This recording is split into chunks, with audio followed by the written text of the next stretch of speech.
दोस्तों, मेरा नाम अभिषेक है। मैं पौड़ी गढ़वाल उत्तराखंड का निवासी हूँ। आज मैं आप लोगों के समक्ष अपनी आप बीती लेकर आया हूँ। मैं पहाड़ी क्षेत्र से हूँ और 2020 में मुझे देहरादून, जो कि उत्तराखंड का प्लेन इलाका है, वहाँ पर अपनी शिक्षा के लिए जाना पड़ा। देहरादून में मेरी कोई खास जान पहचान नहीं थी, इसलिए मुझे वहाँ पर एक कमरा किराए पर लेना पड़ा था। उन दिनों मेरी दिनचर्या काफ़ी व्यस्त थी। मतलब मैं सुबह 5 बजे से लेकर रात के सोने तक पढ़ाई और कॉलेज में व्यस्त रहता था। मतलब कॉलेज में भी मेरे किसी से कोई खास दोस्ती नहीं थी और इसलिए मेरा अधिकांश समय पढ़ाई में व्यतीत होता था। हालांकि मैं इतना होनहार विद्यार्थी नहीं था, लेकिन परिश्रम और निरंतर अभ्यास में मेरा भरोसा था। और ये बात मैंने अपने पिताजी से सीखी थी। पिताजी और मुझ में बस एक बात का अंतर था कि मेरे पिताजी ईश्वर में बहुत आस्था रखते थे। वो हमेशा ही देवी देवताओं की उपासना करते थे और वो बजरंगबली के बहुत ही बड़े भक्त थे। वो अक्सर मुझे बजरंगबली की प्रार्थना करने के लिए प्रोत्साहित करते थे, लेकिन मैं नास्तिक प्रवृत्ति का इंसान था। तब मैं उनकी खुशी के लिए भगवान के सामने हाथ जोड़ता था, उनके सामने सर झुकाता था, लेकिन मुझे उनमें आस्था नहीं थी।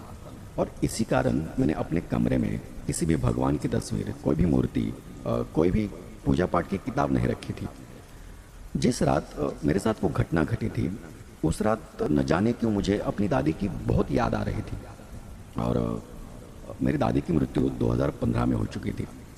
लेकिन मुझे अच्छे से याद है कि दादी के गुजरने के बाद मैंने हफ्ते तक खाना नहीं खाया था और ना ही अपने दोस्तों से बात की थी। मैं कई दिनों तक किसी छोटे बच्चे जैसा रो रहा था। मतलब दादी वैसे ही थी। दादी ने बचपन से मुझे पाला था। मतलब मेरे माता पिता से भी ज़्यादा प्यार दिया था। मेरे माता पिता ज़्यादातर काम पर ही रहते थे और वही थी जो मेरा ध्यान रखती थी। कई बार तो दादी ने मुझे मम्मी पापा की मार से बचाया भी था। उस रात मैं हमेशा की तरह अपना बिस्तर लगा रहा था और सोने की तैयारी कर रहा था। और आमतौर पर मैं पढ़ाई खत्म कर 10 बजे तक सो जाता था, लेकिन उस दिन दादी की याद आने की वजह से पढ़ाई में मन नहीं लग रहा था और फिर उसी कारण से मुझे सोने में भी बहुत देर हो गई। और तभी बीच रात मेरी नींद खुल गई। और हैरानी की बात यह थी कि तब मैं जाग चुका था, लेकिन मैं अपना शरीर नहीं हिला पा रहा था, जैसे मेरा शरीर उस जगह पर जम गया हो। मैंने काफ़ी प्रयास किया, लेकिन कुछ हलचल नहीं हुई और शायद मैं तब स्लीप पैरालिसिस की अवस्था में था। और तब मुझे एक बहुत ही अजीब सा अनुभव हुआ कि मेरे बेड के पीछे खिड़की की तरफ से कोई अंदर घुस रहा है। वो कोई बहुत ही बड़ी अजीब सी आकृति थी, जो कि कमरे में अंधेरा होने के कारण मुझे ठीक से दिखाई नहीं दे रही थी। जब उस आकृति ने मेरे कमरे में प्रवेश किया तो मैंने देखा कि वो आकृति मेरी स्वर्गवासी दादी की है। मैंने अक्सर लोगों को ये कहते हुए सुना है कि कभी कभी आपके स्वर्गवासी रिश्तेदार दूसरे लोग से आपसे मिलने आया करते हैं। हमारे गांव में जागर जैसे रिचुअल्स में देवी देवताओं और मतलब देवी देवता हमारे पूर्वज हमसे मिलने आते थे, लेकिन मैंने कभी उस बातों में विश्वास नहीं किया था। मुझे वो सब एक तरह का ढोंग लगता था। लेकिन अब जो मैं देख रहा था वो अगर सच था तो मुझे डरने की ज़रूरत नहीं थी, क्योंकि आखिरकार वो मेरी दादी ही तो थी और वो मुझे नुकसान क्यों पहुंचाएंगे। लेकिन न जाने क्यों मेरी कमरे में जो आकृति थी वो मेरे आसपास घूम रही थी और उसे घूमता हुआ देख मैं थोड़ा डर गया था। वो दिखने में भले ही मेरी दादी जैसी थी, लेकिन उसके जो हाव भाव थे वो मेरे दादी जैसे बिल्कुल भी नहीं थे। उस आकृति के चेहरे पर एक बहुत ही अजीब सी डरावनी मुस्कान थी। वो बहुत भयानक भी थी। वो मेरे कमरे के आसपास कुछ टटोल रही थी और फिर उसे देख मुझे ऐसा अनुभव हुआ कि जैसे वो दिखने में कोई इंसान है, लेकिन वो इंसान नहीं है। और फिर अगले ही क्षण कुछ ऐसा हुआ कि जिसने मेरे रोंगटे खड़े कर दिया। वो आकृति आकर मेरे बेड के पास बैठ गई और फिर उसने मेरे दोनों पैरों को कसकर पकड़ लिया। और तब मेरा ज़ोर से चिल्लाने का बहुत मन किया, वहाँ से उठ खड़े होकर भागने का मन किया, लेकिन मेरा जो शरीर था वो मेरे नियंत्रण में नहीं था। मैं तब भी उसी ही अवस्था में पड़ा हुआ था, कोई हलचल नहीं, कोई आवाज़ नहीं। और वो आकृति मुझे देख बहुत ही बड़ी विचित्र तरीके से हंसने लगी और उसे देख मैं बहुत भयभीत हो गया। और तब मैं समझ चुका था कि ये कोई भूत प्रेत जैसा कोई प्रकार है, लेकिन मैं बेबस था। मेरी आंखों से आंसू निकल रहे थे।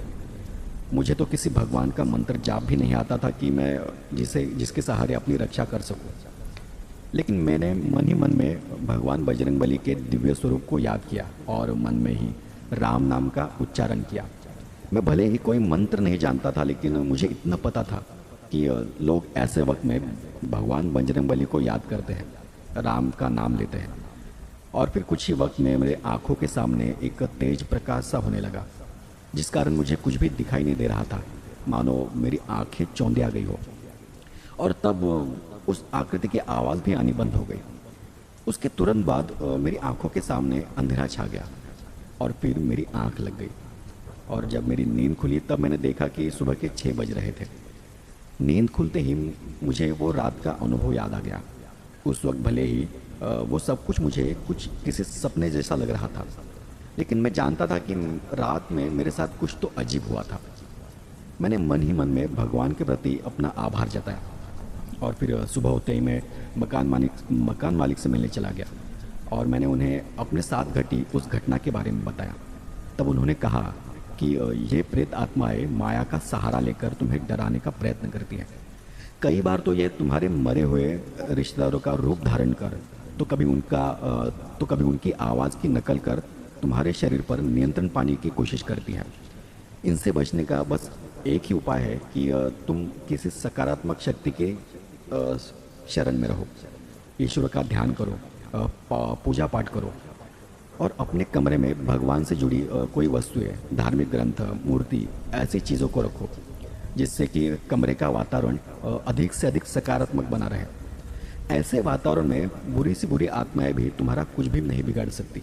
और उस दिन के बाद से मैं भगवान बजरंगबली की हनुमान चालीसा का पाठ करने लगा हूँ और मैं उनमें बहुत आस्था रखने लगा हूँ।